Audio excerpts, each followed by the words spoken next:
चंडीगढ़ के heritage furniture की America में नीलामी हुई है। ये नीलामी करोड़ों में हुई है, जिसका विरोध किया गया था। उसके बावजूद ये नीलामी की गई है। इसका विरोध करने वाले एडवोकेट अजय जग्गा हमारे साथ हैं, उनसे बातचीत करते हैं।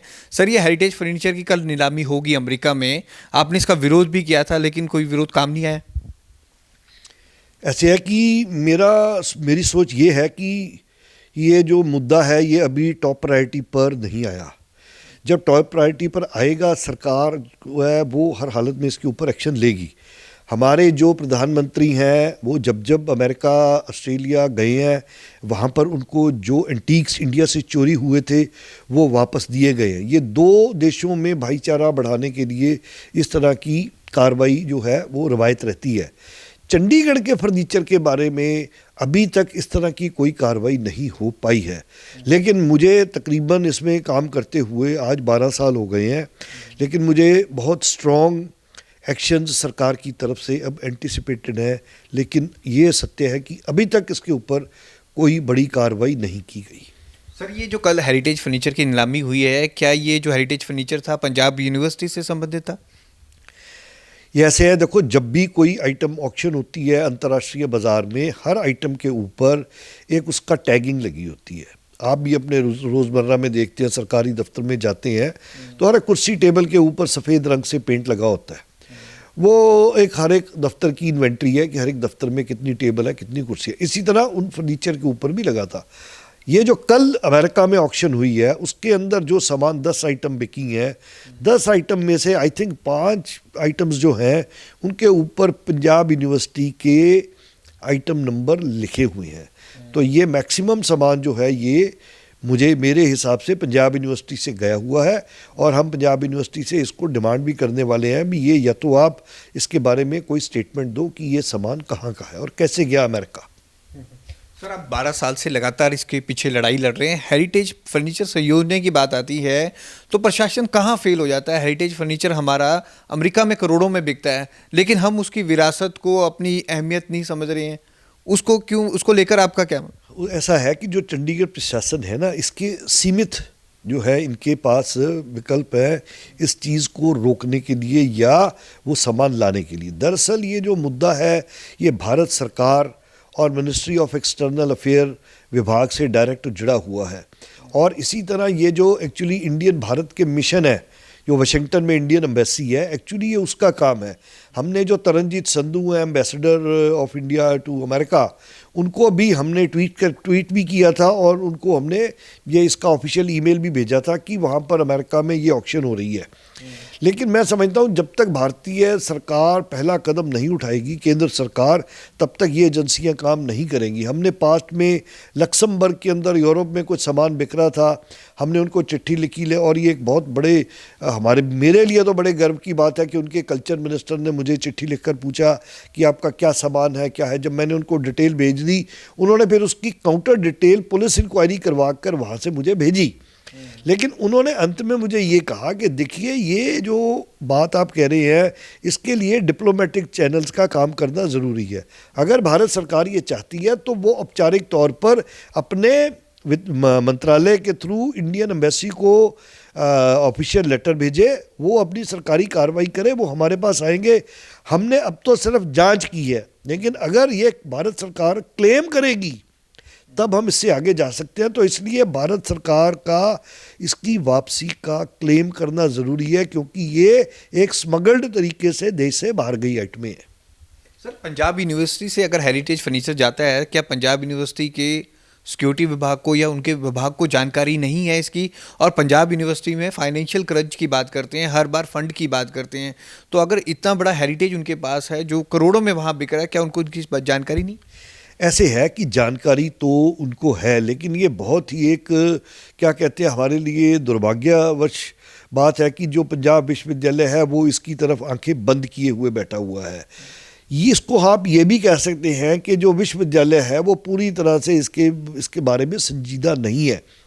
हमने इनके हर एक लेवल पर ये बात इनको दी है। हमने कोशिश करी कि सेनेट में भी इस चीज़ को ले जाया जाए, सिंडिकेट में भी ले जाया जाए, लेकिन मुझे इस चीज़ का भी आश्चर्य है कि अभी तक सेनेट और सिंडिकेट ने इसके ऊपर चर्चा क्यों नहीं की, क्योंकि ये पंजाब यूनिवर्सिटी जो है इसके पास प्रशासन के बाद अगर कोई ऐसा विभाग है जिसके पास बहुत ज़्यादा नंबर में विरासत पड़ी है, वो है पंजाब विश्वविद्यालय।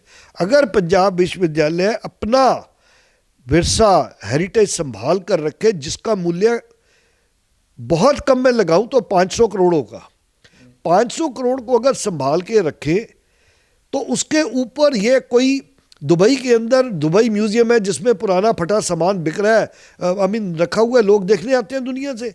अगर पंजाब यूनिवर्सिटी आज एक यहाँ पर म्यूजियम बना दे, और इस बारे में जब मेरी पुराने vice chancellor mister Arun Kumar Grover थे, शायद उनसे जिक्र हुआ था, तो उन्होंने हमें ये प्रॉमिस किया था एक इंक्वायरी के दौरान कि हम parade genre museum Punjab university के अंदर बनाएंगे और उसके अंदर सारा सामान रखेंगे, और फिर उसके अंदर हम दुनिया में ये कहेंगे कि अगर कोई बाहर से सैलानी टूरिस्ट आता है, वो उस म्यूज़ियम को देखने जाए और हो सके तो उस पर टिकट लगा देंगे, ताकि हमें उससे कमाई भी हो सके और हमारा राजस्व बच भी जाए।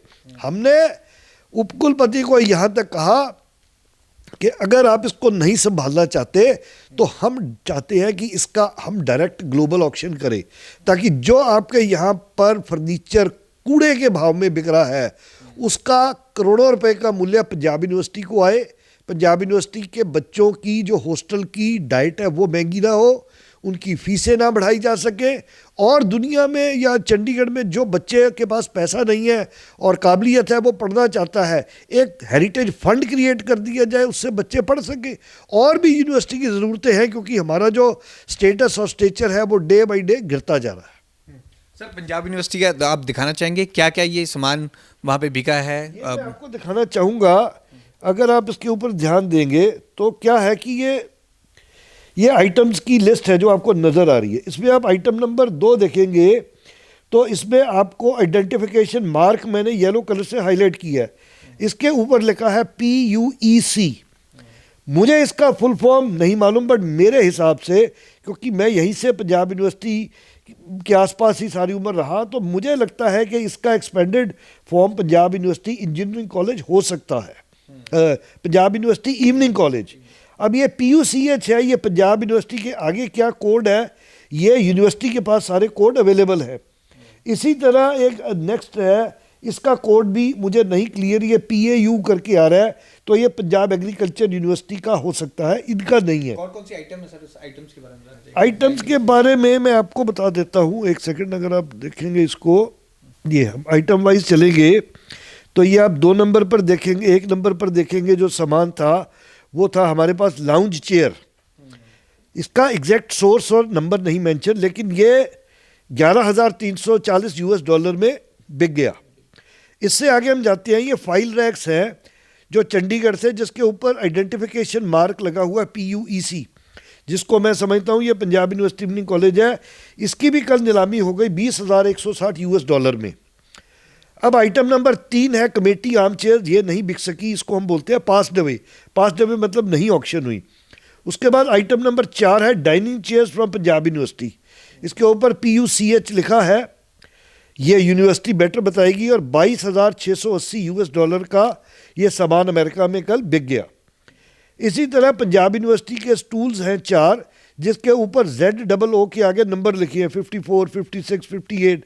मेरे हिसाब से ये ज़ूलॉजी डिपार्टमेंट का कोड हो सकता है, और उन्हीं के ये स्टूल लगते हैं। ये भी $10,180 के स्टूल्स कल ऑक्शन हो गए, नीलामी इनकी हो गई। उसके अलावा लो स्टूल फ्रॉम चंडीगढ़ से, इसके ऊपर टैग नहीं मिला, लेकिन ये भी देखने में पंजाब यूनिवर्सिटी के स्टूल्स लगते हैं, लेकिन किसी और कॉलेज के भी हो सकते हैं। ये भी कल $10,707 में इनकी कल नीलामी हो गई। इसके बाद आइटम नंबर 9 है, ये काफ़ी महंगी बिकी है, $23,940 की अमेरिका में। ये एक डेस्क और ऑफिस केन चेयर का जो था वो आइटम है, और ये इसके ऊपर टैग लगा है LIB 95। तो ये ऐसा लगता है लाइब्रेरी 95 करके इसका टैग है, तो ये ऐसे इनको पता चलेगा। और 10वें नंबर पर एक कॉफ़ी टेबल है जिसका आइडेंटिफिकेशन मार्क हमारे पास नहीं है, या जो ऑक्शन वाला है, नीलामी वाला हाउस, उसने डिक्लेयर नहीं किया, पर यह भी $8,820 की ऑक्शन कल इसकी अमेरिका में हो गई। तो कुल मिलाकर 10 में से 9 आइटम जो है उनकी नीलामी हो गई और वो सामान वहाँ पर बिक गया। अजय जी, इसको आप रोक कैसे सकते हैं? इस पर आगे एक्शन क्या लेना चाहिए? क्या आप इस पर क्रिमिनल कंप्लेंट भी लिखाएंगे आगे? ऐसे है कि इस बारे में हमने काफ़ी इसकी चर्चा पूरे हिंदुस्तान में जितने विभाग इससे जुड़े हुए हैं, मिनिस्ट्री ऑफ कल्चर है, आर्कियोलॉजिकल सर्वे ऑफ इंडिया है, MEA है, वहाँ पर सबके साथ किया हुआ है। As far as Chandigarh is concern, इसमें सबसे बड़ी बात यह है कि 2012 के अंदर एक जो गृह मंत्रालय था उसने 22 फरवरी 2011 में शायद एक ऑर्डर निकाला था जिसमें उसने कहा था कि ये जो सामान है पिरे जॉनरे और कॉबूजियर का डिज़ाइन, इसको न तो आप बेच सकते हैं, ना इसको शिफ्ट कर सकते हैं, ना रिमूव कर सकते हैं। तो इसके ऊपर एक बैन लगा हुआ है 2012 से। लेकिन ये सामान कैसे पहुंचा, ये क्रिमिनल इंक्वायरी का विषय है। इसके अलावा आर्कियोलॉजिकल सर्वे ऑफ इंडिया ने ये कहा कि ये आइटम 100 साल से पुरानी है नहीं है, इसलिए ये एंटीक के हिस्से में नहीं आती। जब तक ये एंटीक में नहीं आती हमारे पास कोई इसकी कार्रवाई नहीं है। लेकिन फिर भी मेरे बार बार उनसे रिक्वेस्ट करने पर उन्होंने मार्च 2020 में जितने भी इंडिया के अंदर एयरपोर्ट हैं और सी पोर्ट्स हैं वहाँ पर ऑर्डर जारी कर दिए कि अगर जॉनरे और कबूजियर का कोई सामान बाहर जाने के लिए आता है तो उसे कृपया रोक दिया जाए। दूसरा, इसी तरह के जो ऑर्डर हैं वो हमने पहले करवाए थे जब 2018 में हमने कंसाइनमेंट पकड़ी थी जो ब्राज़ील जा रही थी दिल्ली से, तो तुगलकाबाद से। तो अब मेरा मानना ये है, मैंने जहाँ जहाँ जिस डिपार्टमेंट में गया हूँ इनको मैंने ये भी बताया कि जो हमारा कानून है वो ये कहता है कि अगर कोई वस्तु नेशनल इम्पोर्टेंस की है उसको आर्टिकल 49 और 51 जो कॉन्स्टिट्यूशन के 2 अनुच्छेद हैं उसके तहत एक मैंडेट दिया है सरकार को भी, सिटीजन्स को भी, कि भी आपने इन चीज़ों का तस्करी या जो विदेशों में जाता है उसको रोकना है और उसको विरासत को संभाल कर रखना है। अब जब हर जगह से मुझे ये जवाब आता है कि जी हमारे पास उसके लिए कोई कानून नहीं है, तो मैंने इनको 2 चीज़ें बताई हैं कि एक तो उस कानून के अंदर एक सेक्शन 2 के अंदर एक आइटम है जिसको बोलते हैं आर्ट ट्रायर के अंदर कोई लाइफ सेटल्ड नहीं है। सिर्फ उसमें ये है कि जो डिज़ाइनर या ऑथर या जिसने बेसिक ड्राइव बनाया अगर उसकी डेथ हो चुकी हो तो उसको केंद्र सरकार या भारत सरकार उसको एक आर्ट ट्रायर घोषित कर सकती है। जैसे ही वो आइटम आर्ट ट्रायर घोषित होगी उसकी मूवमेंट हिंदुस्तान से बाहर जाने के लिए ऑटोमेटिकली इलीगल हो जाएगी। है अभी भी, लेकिन वो कानूनी तौर पर बहुत ज़्यादा फोर्स नहीं है उस ऑर्डर के अंदर। अगर ये आर्ट ट्रायर सरकार नोटिफाई कर देती है सारा का सारा विरासत हमारा यहीं पर टिक जाएगा। तीसरी बात, राज्यसभा के अंदर एक पब्लिक पिटीशन फाइल होती है, वो इसलिए होती है कि अगर हिंदुस्तान के अंदर कोई विषय ऐसा है जिसके ऊपर कोई कानून नहीं बना तो राज्यसभा उसके ऊपर कानून बना सकती है। उसमें हमने अपनी पिटीशन 1.5 साल से फाइल कर दी कि इसके ऊपर आप जो रूल्स एंड रेगुलेशन है according to Chandigarh heritage frame किए जाए ताकि प्रॉपर नोटिफिकेशन होकर इसकी तस्करी पर रोक लग सके। सही मायने में हेरिटेज फर्नीचर की जो ये नीलामी है इसे रोका जाना चाहिए और इसको लेकर लगातार प्रयास कर रहे हैं एडवोकेट अजय जग्गा। उन्होंने बताया कि कल अमेरिका में ये करोड़ों की नीलामी हुई है और ये हेरिटेज फर्नीचर चंडीगढ़ और पंजाब यूनिवर्सिटी से संबंधित था खास तौर पर। कैमरामैन हरजिंदर के साथ भगवत सिंह, पंजाब केसरी, जगबानी टीवी, चंडीगढ़।